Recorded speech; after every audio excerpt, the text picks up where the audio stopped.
Hello दोस्तों, welcome back to my YouTube channel Niharika math study में आपका स्वागत है। मैं आपसे ऐसी आशा कर रहा हूँ कि आपकी प्रिपरेशन अच्छी से चल रही होगी। तो चलिए वीडियो की शुरुआत करते हैं। मैं आपको टॉपिक की ओर ले चलता हूँ। कक्षा जो 10वीं का टॉपिक है वो मैथ्स बुक का, तो आज मैं आपके बीच लेकर आ गया हूँ। तो आई होप आपको अच्छे से तैयारी कर रहे होंगे, गर्मियों में ऑनलाइन स्टडी कर रहे होंगे, ऐसी मैं आपसे आशा कर रहा हूँ। तो चलिए वीडियो की शुरुआत करते हैं। मैं आपको डायरेक्ट टॉपिक की ओर ले चलता हूँ, तो आप ध्यान से समझते चलिएगा। अगर चैनल पर नए आए हो तो लाइक कमेंट शेयर सब्सक्राइब करना ना भूलें, जिससे मुझे मोटिवेशन मिलता है कि किस प्रकार मैं आपको कंटेंट उपलब्ध कराऊं। तो चलिए शुरुआत करते हैं। ठीक है, तो ध्यान से समझना।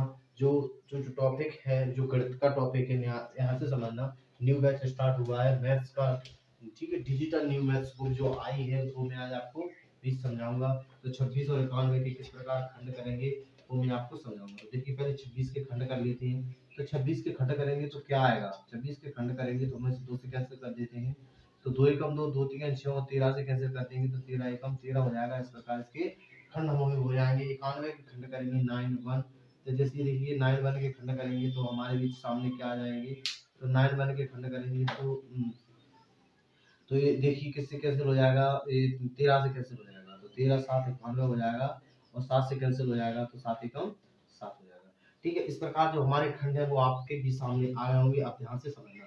तो देखिए ये लिखा है 26, तो 26 की जो खंड है वो कितनी आए? वो आपके 2 और 13 आ गए हैं। और इसके बाद ठीक है, तो और जो इसके बाद 13 और जो 91 की जो खंडा है वो क्या है? जो 7 और 13 आ गए हैं। ठीक है, इसका मतलब अब में निकालना क्या है? इसका HCF। तो HCF हम निकाल लेते हैं। तो HCF का मतलब होता है जिसकी जोड़ी बन रही वही हमारा वो वो हो जाएगा। तो जिसकी जोड़ी बन रही है वही हमारा HCF हो जाएगा। तो देखिए 13 की जोड़ी बन रही है हमें, तो 13 ही हमारा HCF हो जाएगा। अब क्या निकालेंगे? अब एलसीएम निकालेंगे। अब एलसीएम, तो एलसीएम क्या आएगा हमारा? तो एलसीएम हमारा वही आएगा जिसमें संख्या रिपीट ना हो।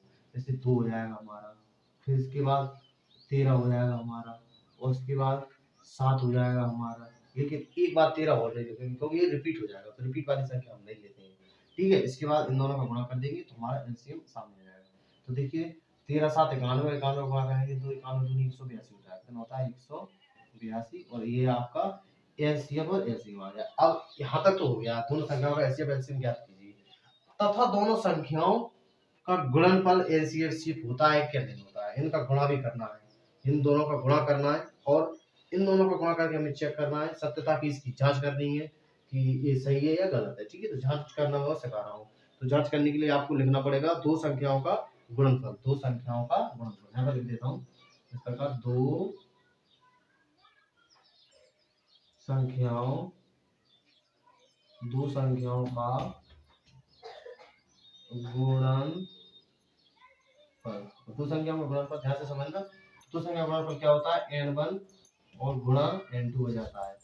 और इसके बाद n2 यहाँ पर लिख देते हैं। n2 बराबर हो जाएगा आपका LCM और गुणा हो जाएगा HCF। ध्यान से समझना।